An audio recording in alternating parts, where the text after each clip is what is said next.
Marjorie Bourdain. Yes. She is representing the Acoma O'odham, Tohono O'odham, and Hashido Peeposh nations. Her hometown is Salt River, Arizona. Tonight her talent presentation is the evolution of the autumn Iput dress. Please, ladies and gentlemen, put your hands together for contestant number 19, Marjorie Bourdain.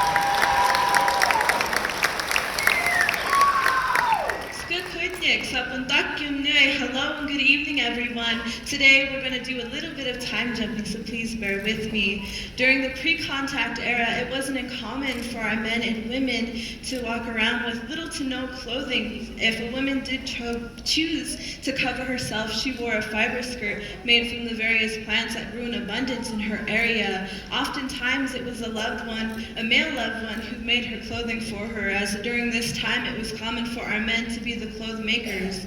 The first style of modern dress that was introduced to our women was this long prairie style of dress, and this was often issued to our women by the churches. As they said, these women walking around bare-chested, it was very unmodest of them, so they gave us these dresses to cover up, and oftentimes were issued to our young women who were sent to the boarding schools.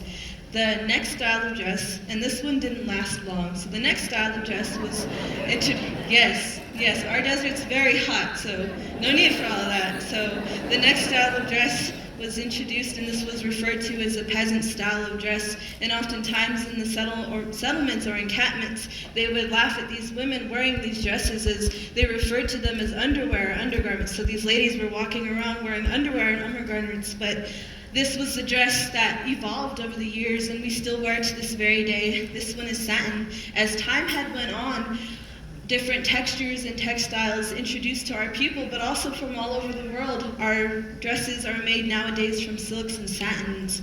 So this was introduced, and as time changed, our women began to add their designs on them, and during the 80s and the 90s, the era of all of our aunties and moms, for some reason, the women, when they added their designs, they were real extra, so they were huge, and just extra for no reason, just deadly, right?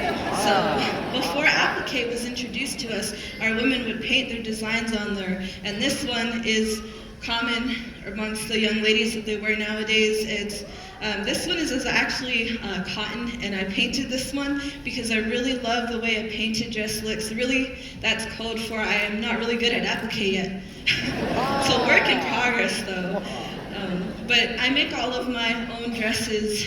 On each iput, I put my designs on there, and each of those designs come from a bit of a story that talks about how our people, we survived genocide, we survived boarding schools, we survived the churches, and they were able to carry their knowledge, curators of our cultures, generation after generation, and they taught this to our young people, to their young people who taught it to me, so that I might be here to share this with all of you here today. Thank you for coming. Have a beautiful evening. Sako. Once again, that was contestant number 19.